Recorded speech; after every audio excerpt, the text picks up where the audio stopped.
लाल वीर लाल ही बिना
শিশু শিল্পী কীর্তন করছিল তখনও কলরব হয়েছে।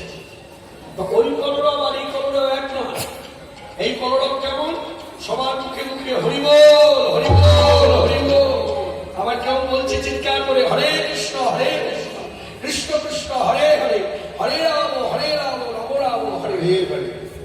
এখানে একটা ভাবরাজ্যের কথা বলি, কথাটা কিভাবে নেবেন আমি জানি না। আচ্ছা যদি জিজ্ঞাসা করে, আমাকে ধন্যবাদ করলেন, আচ্ছা কৃষ্ণদা পিতার জন্ম আগে না পুত্রের জন্ম আগে? বলছে কথাটা কেন হঠাৎ করে এইভাবে বললেন?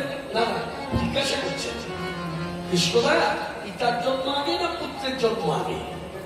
কেন বলা হলো না? সংস্কৃত শ্লোকে বলা হয়েছে সংকীর্তনই করি করো, মানে সংকীর্তনের পিতা হল নিতাই এবং গৌর দুই ভাই। যেহেতু দ্বিবচন, সংকীর্তনের পিতা শুধু একটা গৌর সুন্দর না, নিতাই গৌর দুই ভাই সংকীর্তনের পিতা। আচ্ছা, সংকীর্তনের পিতা যদি হয় তাহলে তারা যখন এলো এই ধরা মানুষের মাঝে মানুষের সাথে, নিতাই গৌর দুই ভাই কিন্তু ভগবান, কিন্তু ভগবান হয়ে দেহ থেকে ভগবত সত্যটা বাইরে রেখেছে বলে কথাটা আমরা বলতে পারি এইভাবে। আমার গুরুদেব তার শ্রীমুখে এই কথাগুলো বলতেন, সেই কথাটাই আমি বহন করছি মাত্র।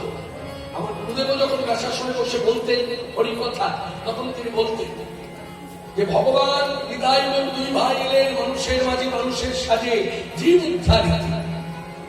সত্যি তো মানুষ হয়ে এসেছে বলেই তো এখন অনেকে প্রশ্ন করে যে কোন পাঠ করতে তুলসী দেওয়া যায়, নিতাই চাঁদের চরণে তুলসী দেওয়া যায়?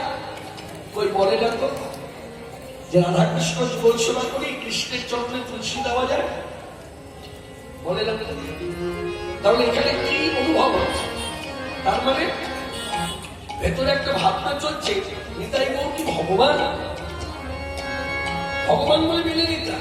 যদি ভগবত সত্তা নিয়ে আসতেন, যদি ভগবত সত্তাটা নিয়ে আসতেন, তাহলে আমরা কিন্তু আর এত ব্যাখ্যার প্রয়োজন হতো না, কাউকে বোঝাবার প্রয়োজন হতো না। আপনি আমাকে বোঝাতেন না, আমি আপনাকে বোঝাতাম না।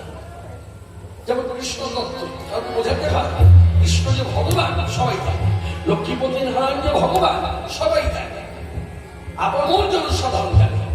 হ্যাঁ, মা সীতা তার পতি হলো রামচন্দ্র, সে যে ভগবান ত্রেতা যুগে সেটা সবাই জানে। কিন্তু নিতাই গৌর ভগবান, এই প্রশ্ন কিন্তু আমিও করি, আপনিও করছি। কেন না? ওই যে প্রশ্ন যাচ্ছে এই কারণে মানুষের মতো ঘুরে বেড়াচ্ছে। মানুষ মানুষকে যেমন টোল দেয়, এইভাবে ভগবান তো হ্যাঁ আপামর জনসাধারণকে এইভাবে টোল দেয়। এই সকল ঘটনা ঘটার দরুন আমার মনে কিন্তু যায়, যার জন্য সেবা কাটতে বসে এখন প্রশ্ন করে, ঠিক আছে গৌর সুন্দর না হয় ওদের কৃষ্ণ কেবে গৌর অবতার, গৌর বর করতে না হয় তুলসী ছিল। আচ্ছা, নিতাই চাঁদের চরণে তুলসী দেওয়া যায়?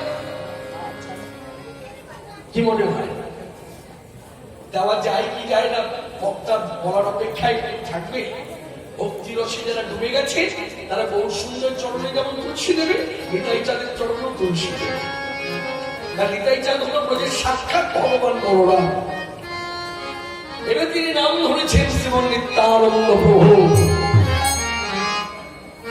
যার জন্য দেখবেন অনেকে গান, এটা ভক্তি রাজ্যের প্রচলিত গান, মানে গান ভাষার দিয়ে যদি বলি প্রচলিত গান সবার মুখে মুখে শোনা যায়।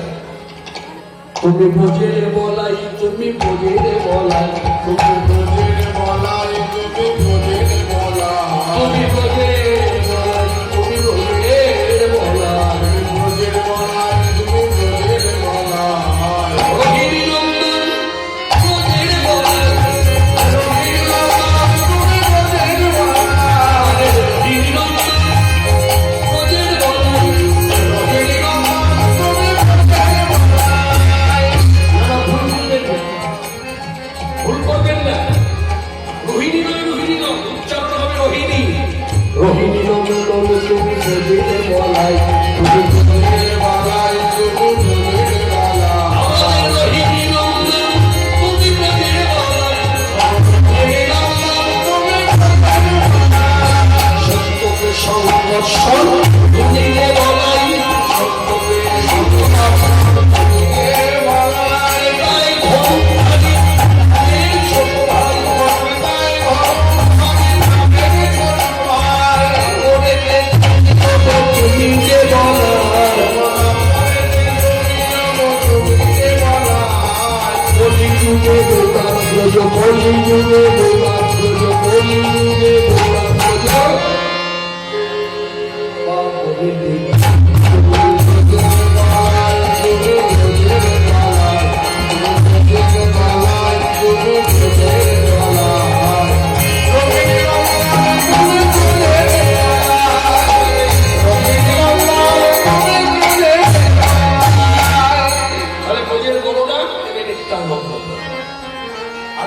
কৃষ্ণের গৌর শুনবেন। তিনি আমার গৌরী এসে কি করলেন, বৈষ্ণব পদকর্তা পদাবলীতে লিখেছেন, শ্রীরাধিকার ভাবে গৌরবতা, শ্রীরাধিকার ভাব কান্তি নিয়ে আমার নদীর কৃষ্ণ যে গৌর হয়ে নদিয়ায় এলো, কি করলেন, হরে কৃষ্ণ নাম গোড়া, হরে কৃষ্ণ মহামন্ত্র নাম করিলা প্রচার। এই সিদ্ধান্ত মেনে জেনে পথে পথে নদিয়ায়, পথে পথে নদিয়ায় হরিনাম কে বেড়ায়, পথে পথে নদিয়ায় হরিনাম কে বেড়ায়, পথে পথে নদিয়ায় হরিনাম কে বেড়ায়, পথে পথে নদিয়ায়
রামচন্দ্রকে কখনো দেখেছেন আসন ছেড়ে নেমে পথে পথে ঘুরেছে?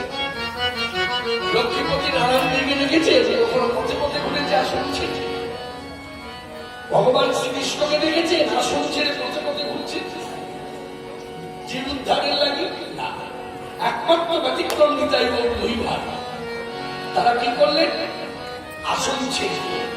যার জন্য কথাটা আমি এই কিছুদিন হলো বলা শুরু করেছি, খুব একটা ভুল হবে না, এটা ভাবরাজ্যের কথা অনুভব করে দেখলাম। এতটা বছর হয়ে গেল, আচ্ছা মনে করে ধরুন 15 বছর পর্যন্ত, 16 বছরই ধরলাম, কোন সেইভাবে মানে যাকে বলে সেইভাবে অভিজ্ঞতা এলো না। আচ্ছা 16 বছরের পর থেকে এখন যা বয়স তাতে অনেকটা বছর কাটিয়েছি। এই গোটা বছরে হিসেব করলে দেখা যায় অনেক বাড়ি ঘুরলাম, অনেক জেলা ঘুরলাম, অনেক রাজ্য ঘুরেছি। কথাটা বলবো না, কারণ রাজ্যের বাইরে খুব একটা যাবার ইচ্ছা নেই। মনে রাখবেন, মাথায় রাখবেন, রাজ্যের বাইরে খুব একটা যাবার ইচ্ছা মনে নেই, এমনকি দেশের বাইরে আমার যাবার ইচ্ছা নেই। এই কথাটা শুনে হয়তো অনেকে বলবেন, হ্যাঁ চান্স পাবে তো যাবে। আপনাকে কে বললো কৃষ্ণদাকে যখন কথা বলবেন তখন তথ্য জেনে কথা বলবেন, তাহলে আপনি মাথা নিচু হয়ে যাবে সমাজের বুকে। হঠাৎ করে কোনো কথা কৃষ্ণদাকে অ্যাটাক করবেন না। আপনি যে লন্ডনের কথা বলছেন